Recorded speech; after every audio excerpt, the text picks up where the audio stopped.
Now, once they've clicked on the ad, what do? We can build trust and authority for our brand.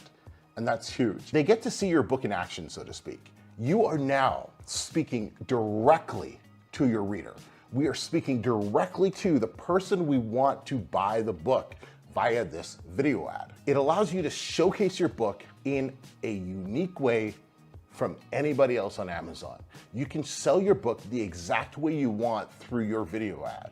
And that is, I think, one of the sole reasons it makes video ads more important than any other ad you're running on Amazon, because it allows you to sell your book the way it's designed to be sold. I want you to imagine this. How much easier would it be able to sell your book if your reader was right in front of you, like right in the same room as you, and they were able to tell you their problems, and you were able to say, let me show you why this book right here is going to solve your problems. Here's why. You can take a look at this page. This is the exact thing you were talking about. You can show them their pain points and the solutions to their pain points in that ad.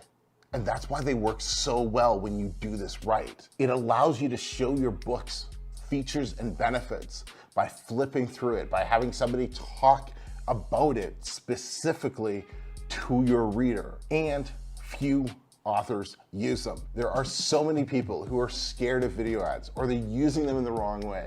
So what this actually does, it makes it unfair advantage for the people who take time to get good at them, because then we're able to scale them and we're able to do it at a cheaper cost per click than all the other ads that we run.